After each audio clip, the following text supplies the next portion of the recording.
Out in the center of the gymnasium, two figures danced a waltz together. They swept themselves across the room, and their footfalls sounded through endless space. The floor beneath their feet gleamed lacquer gold with wax and honeyed wood. Sallie thought they looked beautiful, so remote and yet so warm. A fairy tale prince and princess at the end of the story. But it was only Mrs. Runcie and Coach Jenkins. Even as she stared at them, the spell broke. Coach Jenkins stopped, pointed out the steps, and danced it all again. They'd been learning ballroom dancing all that month in phys ed. Mr. Jenkins took Mrs. Runcie's hand. 1, 2, 3, 1, 2, 3. The numbers sounded against the gymnasium walls. Sallie blinked and tried to clear her head. Her hunger made everything feel far away, barely real. Mrs. Runcie and Coach Jenkins continued to drift through a world of cobweb dimness, a faint, fragile version of reality. On one of the bleachers below her, she saw Ramsey. He held a package of Valomilk candy in his hands. He turned it between his fingers, carefully, as though it might shatter at the merest touch. Sallie didn't care for candy, and she hated Valomilk with its soppy filling. But hunger did strange things to a body because now she couldn't take her eyes off the wrapper. She imagined peeling back the candy cup, the frilled fringe of the chocolate against her tongue, the velvet meltiness of the sweet. Only that wouldn't be enough, not nearly enough to fill her up.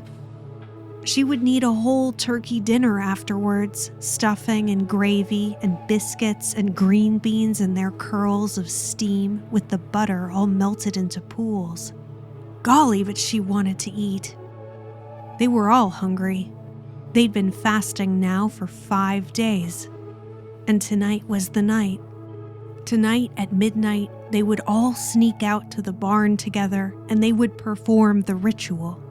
The intensity of their hunger would give the spell its power. They would make the Mystic Prairie come true at last. Ramsey flipped the Valomilk package in his hand again and then again. His cheekbones stood out from his face in 2 jagged peaks, and his eyes sunk themselves into his skull. "I've been drinking coffee," Ramsey told her that morning, a hectic spark in his eye. "Mother says it suppresses the appetite and helps with dieting. She likes to drink it when she tries to go off the Clarkatabs. I can't tell if it's working, but it sure does something. I feel really strange."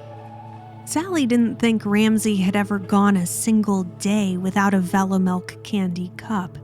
Not once in his entire life, until they started the fast. But now he seemed devoted to their plan as anybody. Sallie had her own techniques for staving off hunger. She drank water all the time, gallons and gallons of it. And every so often she ate a handful of puffed rice because she was pretty sure it didn't have any nutrition. The cereal tasted like lint. Sallie turned and gazed out over the bleachers. Her eyes sought out the other members of the Mystic Prairie gang. A few seats down, little Tom wore an abstracted expression on his face.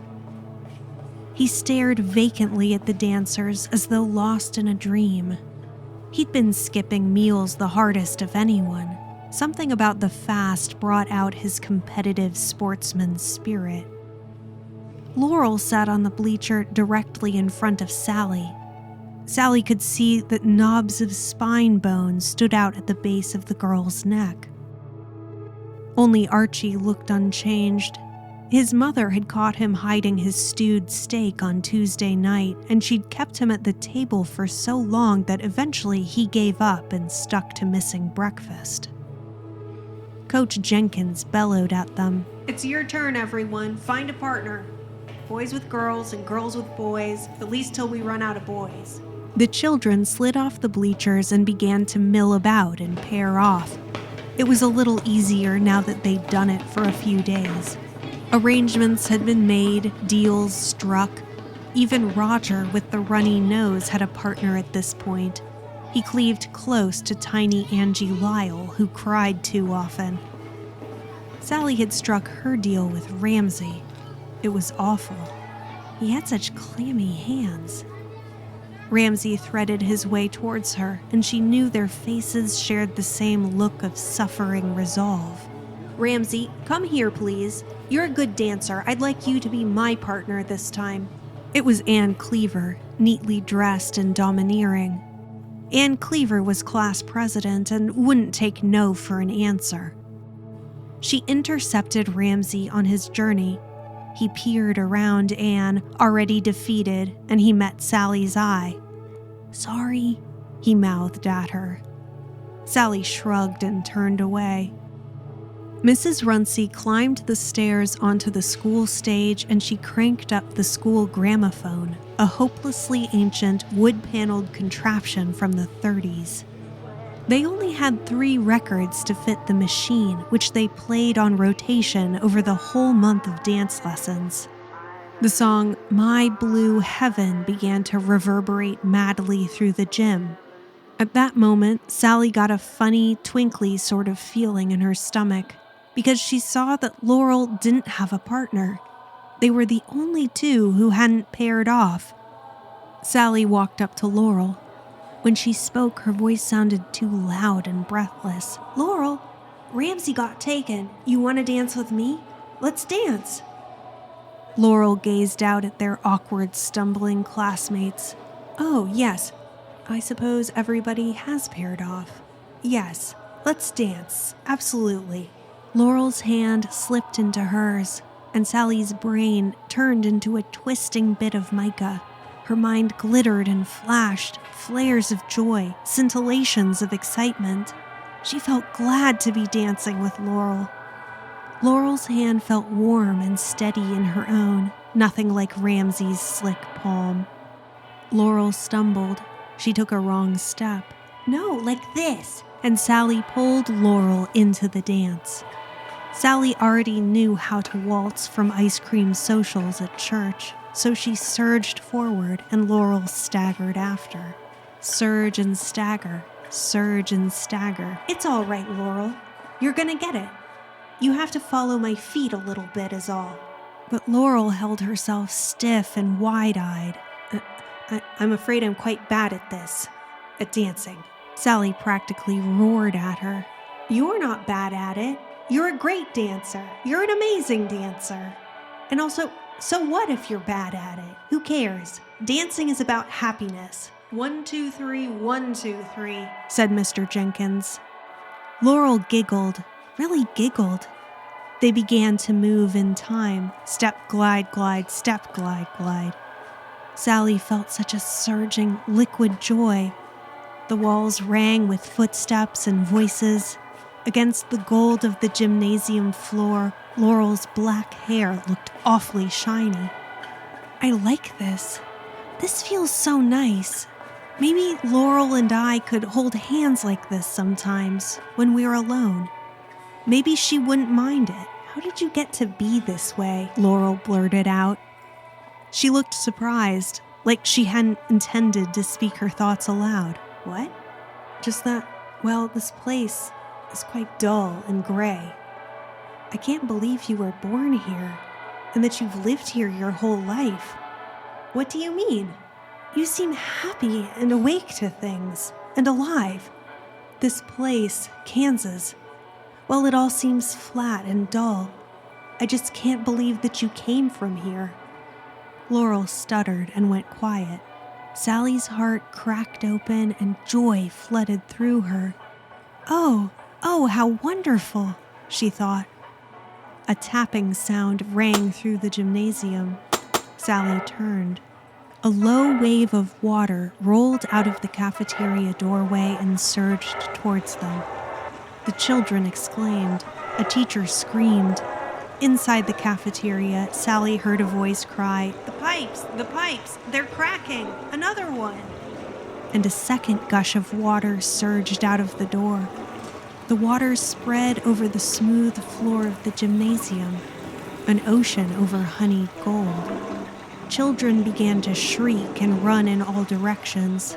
Ramsey hurried up, his shoes and socks in his hands. He sounded lost when he spoke. "Sallie? Sallie, did we do this? Look at Laurel." Sallie turned. Laurel was staring fixedly at the cafeteria door. Her face looked drawn, her skin tight against her skull, eyes staring. "Laurel? I can see it," Laurel said. "The black grass, it's there, it's all around me." She fell forward. Sallie only just managed to catch her. "It felt so real," Laurel said. Sallie steadied her. "What are we doing?" Ramsey murmured. "I don't think this is safe." He sounded scared. "Well, I can't wait to go," Sallie said. "Tonight. We'll go for real tonight, to see it. I can feel that it's going to work. We'll go to the Mystic Prairie at last."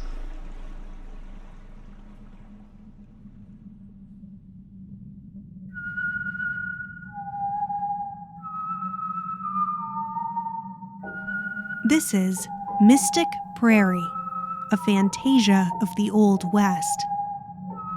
Episode 2, A Window to the Midnight Sky. Sallie Lindstrom and her friends believe that they've found a way to bring their imaginary world, the Mystic Prairie, to life, and tonight's the night. But the universe is a strange place, a strange and dangerous place, and Sallie is playing with forces that she doesn't understand.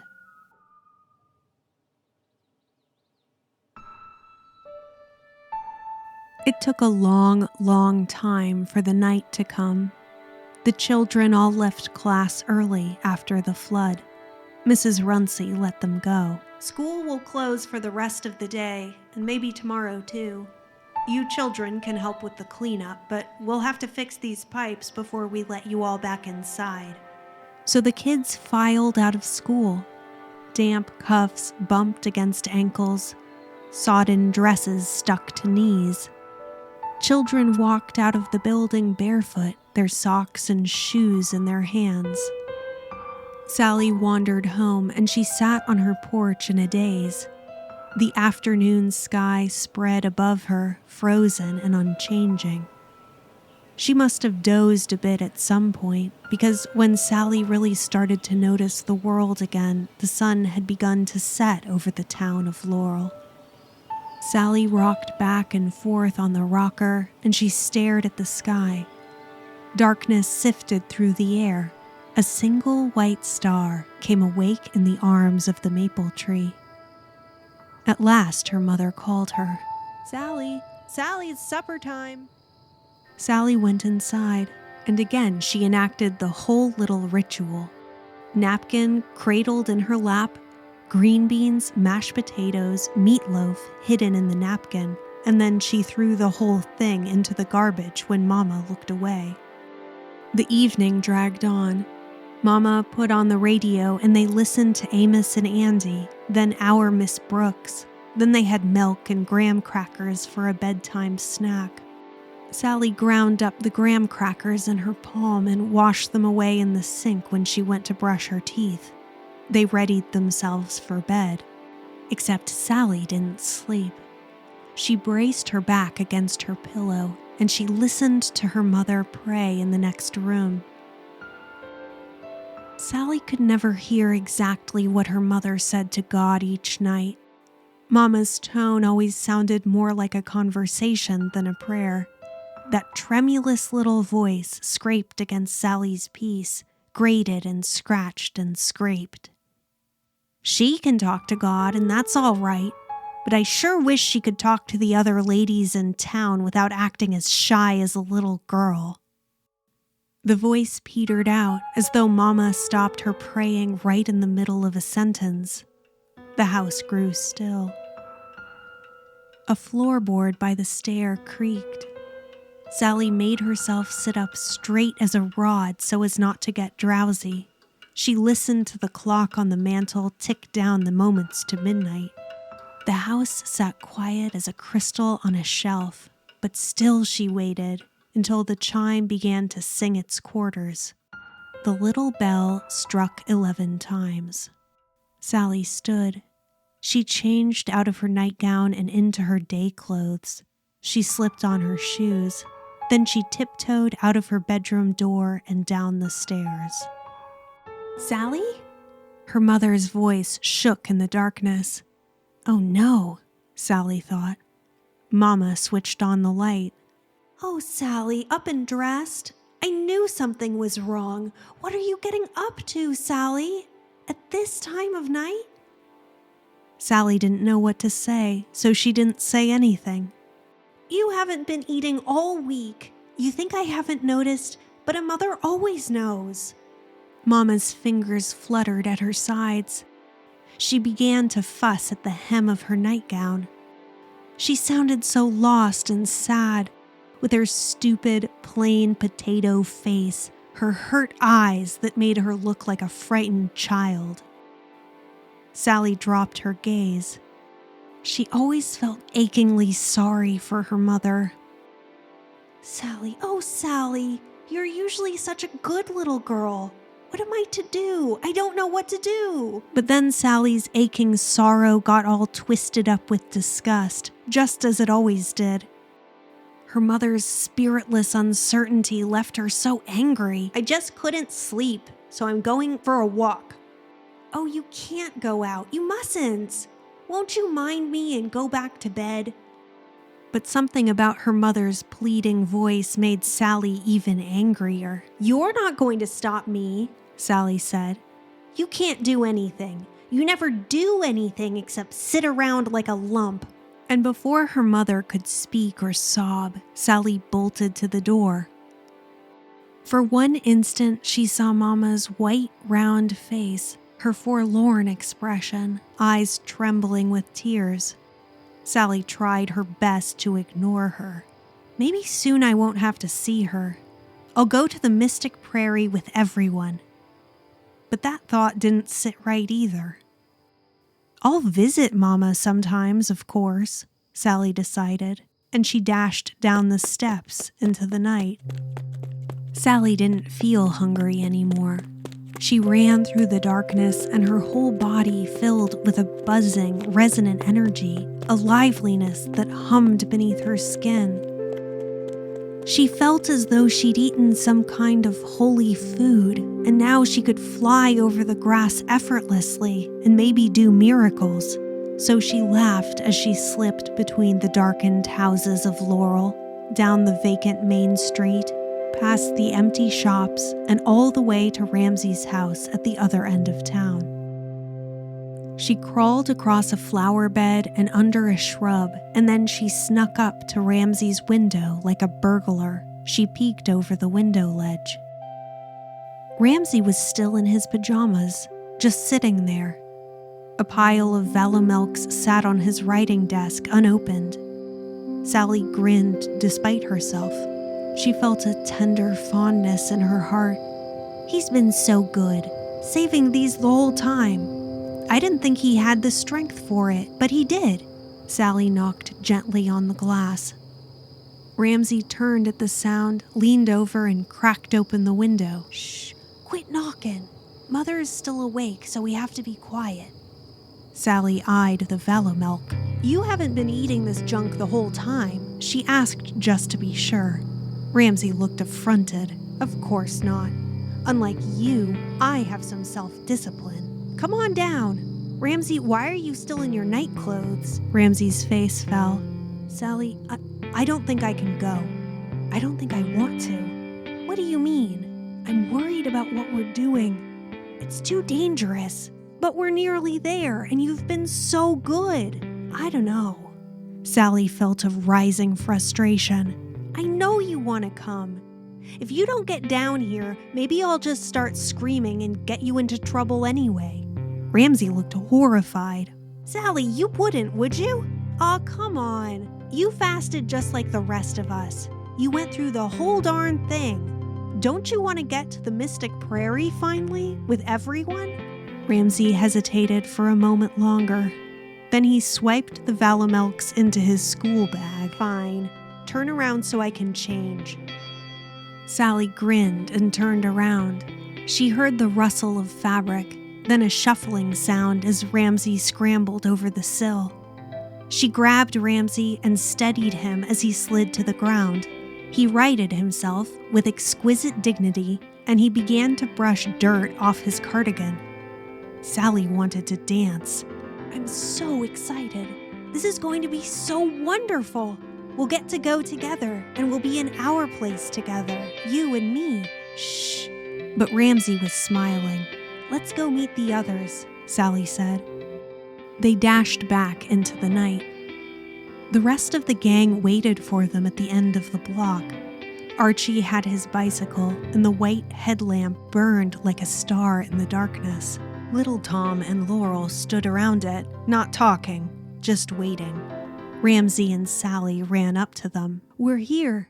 And beneath the hunger and the cobweb faintness of the universe, Sallie felt the Mystic Prairie as it paced and dragged its fingers against the wall of the air. "Let's go then," Laurel said.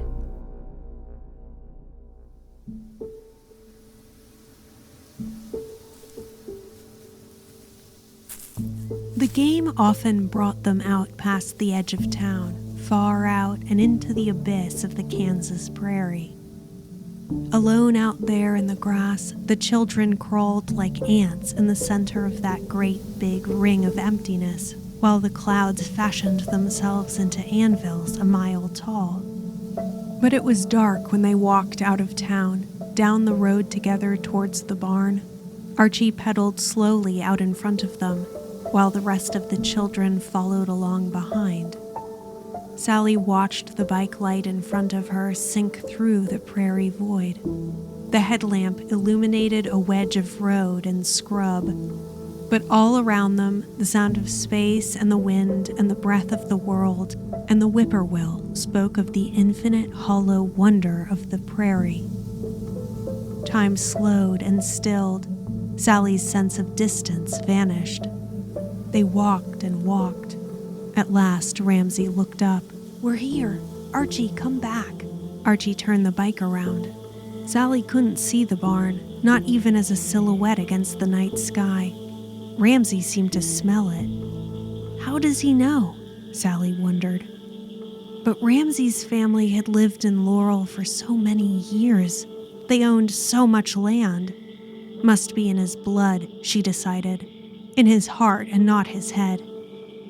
Archie pedaled up to them. "Hey there, Ramsey." "Shh. We should stay quiet. Who knows where the sheriff is lurking?" The barn stood well off the road, so they followed Ramsey out into the open fields. Archie took the rear. The bike light illuminated their shoes and ankles and the stark patches of grass. Ramsey stopped. "Here." Archie tilted up the lantern. The barn leapt out as a wall of wood first, and then Sallie saw the door and a half-collapsed partition wall. The rest of the barn bulked against the star scatter, a shapeless shadow. The structure had lower walls than one might expect, and a roof in a ruined state. Exodusters had built it long ago, but now the children kept prairie treasures there. Sallie took out a candle from her pocket and a matchbook. She struck one of the matches, and it made a tiny rushing sound as the flame flared to life. She lit the candle and led them inside. Children's treasures filled the barn. An old looking-glass, a moth-eaten cowboy hat, and a broken Colt 6-shooter lay on the floor. The cavalry saber that Sallie stole from the bric-a-brac shop leaned against one wall, and a large antique music box sat in the center of the room with a time-clouded mirror set in the top. Sallie placed the candle on the music box. The mirror beamed the light up to the sagging roof. Sallie looked around. "I feel like I could just reach out and open a window in the sky and the Mystic Prairie would come pouring on in. Don't you feel it?" Archie nodded. Little Tom looked doubtful. "I feel something, but maybe just because I'm starving." Sallie smiled. Then she caught sight of Laurel's face in the candlelight. Laurel looked shy and excited, and not at all like her usual reserved self. "What should we do?" Laurel whispered. "We'll sit around the candle and I'll say the words like we always do, but this time it'll be real." So they all sat and Sallie began. "Let's all think about the darkness. This is a new darkness. It's darkness before God makes the light and the water and all the animals. Can you feel it? That darkness wants to break open, and all of reality wants to pour out right on the floor of this barn, right in front of us. Just think of what's coming. Can you feel it?" But nothing happened. Little Tom's stomach grumbled. Laurel leaned forward into the circle. The candlelight illuminated her tense mouth. Her eyes had yellow sparks dissolved in them. Sallie sensed such a desperate fury emanating from her. "It's not working. I think we're close." Laurel held herself still. "I don't want to be close. I want to get all the way there." "Maybe we should just go home," Ramsey said. "No, please. Let's try a little longer. Won't you all sit a moment more at least?" They sat still, but nothing happened. Archie started to draw in the dirt floor with his pointer finger. Sallie huffed. "Maybe we didn't go for long enough. Without food." "We can't fast much longer," Laurel said. "My parents did, and they ended up killing themselves." The children grew still. Sallie felt a horrible sinking feeling in her gut. Ramsey looked stunned. "Wait, but you're still looking for your parents. You told us so." "If I ever see them again, it will be in some place beyond this world. Maybe in the Mystic Prairie." Ramsey stood. He took a ragged breath. "This was a terrible idea. We need to leave." "Aw, come on, Ramsey. Can't you feel it? We're so close. We're right on the brink. We just have to push it over. Her parents are dead. They died doing dangerous stuff like this. Maybe she wants us dead too. Maybe that's how she wants to find them." "Don't you say an awful thing like that," Sallie said. Laurel curled into herself. Her shoulders shook, but she didn't make a sound. Archie kept drawing in the dirt with his finger. "Gee, I don't know about this. I just want to go home," said Ramsey. Sallie felt the moment slipping away. They needed something, some last little push. Surely she might find something here to help. Sallie cast about. And there it was, the cavalry saber. It leaned against the far wall. The candlelight flickered along the blade. Sallie crossed the room and grabbed it. "Perfect." Ramsey stepped backwards, eyes wild. No, I told you. I'll get lockjaw. Sallie, I can't." Sallie stomped towards Ramsey, saber in hand. He cowered back from her. "It's like I said before. If you want something special, you have to give something special." Then she wheeled around to face the other children. "We just didn't give enough to the prairie. It's such a glorious place that it needs a lot from us. It practically needs everything." She had Laurel's attention now. The tear tracks on Laurel's face caught the candlelight and gleamed white. "Think of that old Mystic Prairie. It's so close, like a bubble of dish soap that wants to burst. Just imagine when you reach out and you feel the edge of the black grass. It's sharp enough to cut the air clear through to another world. The Mystic Prairie wants more. It wants a blood sacrifice." Sallie dragged her hand across the edge of the blade. She cut into the meat of her fingers. A drop of blood fell into the dust. Ramsey winced. They all felt it then. Pressure and a silent shout as the Mystic Prairie leaned its whole weight against reality. Sallie watched the whole group react as one. Archie touched his ear.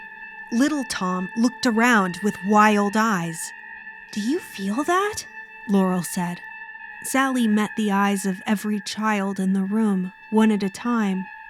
She lifted the blade. "Archie," she said, Hold out your hand. Archie glanced at Ramsey, sympathetic. Just a little blood, Ramsey. Don't be afraid. He closed his eyes, and Sallie drew the sword over his palm. A thin line of blood followed the blade.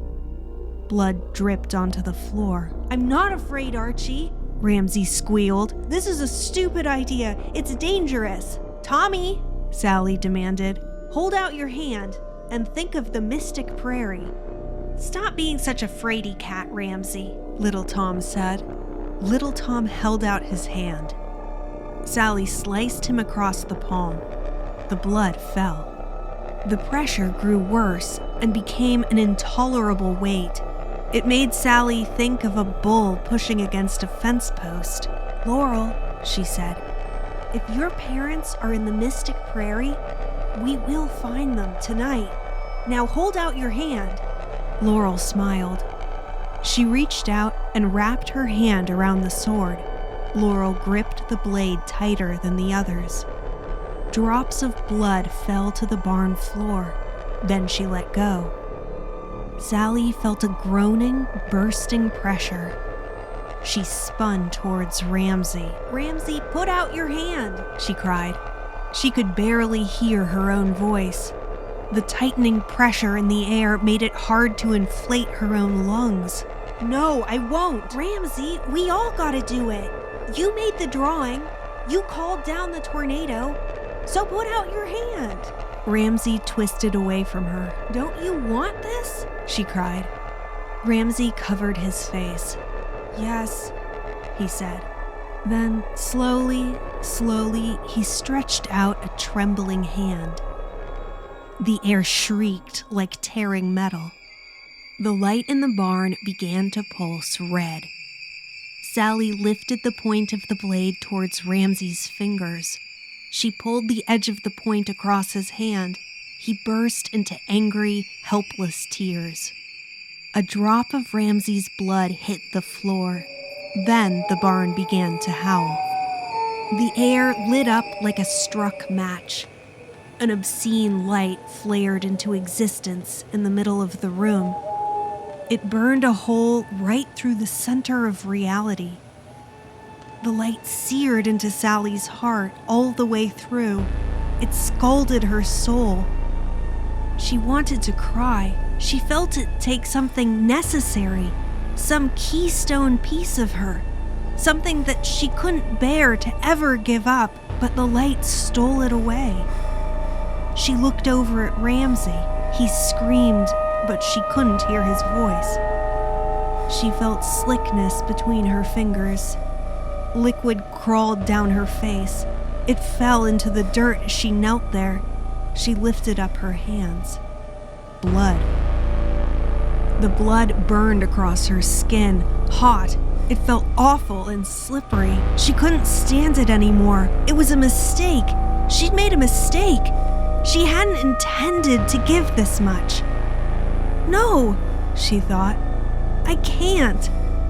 Sallie opened her mouth and she screamed at the white light. And the white light screamed her own voice back at her.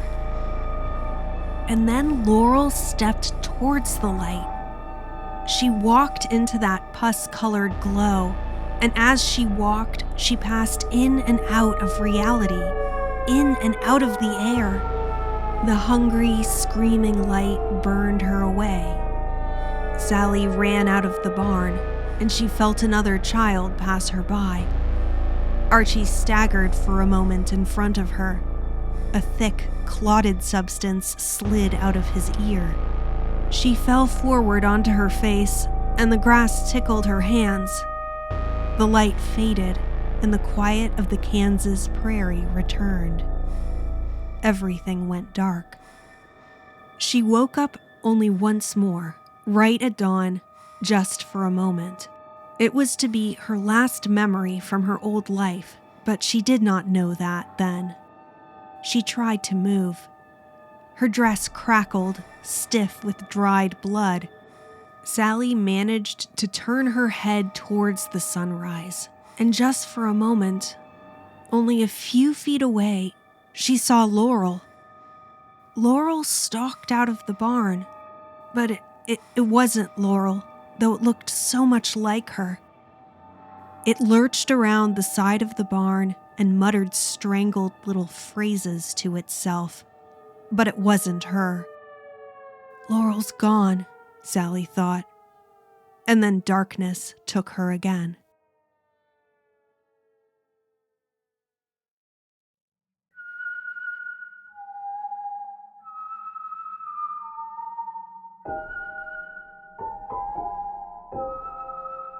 Mystic Prairie is a third Cosmonaut production written and produced by McKinley Baker and Katherine Jameson. Performed by Katherine Jameson and with music by the same. Editing by McKinley Baker. The song My Blue Heaven is in the public domain, as is the recording we used for this podcast. If you like what you've heard and you want to support us, please help us get the word out and recommend this podcast to your friends. Thanks for listening.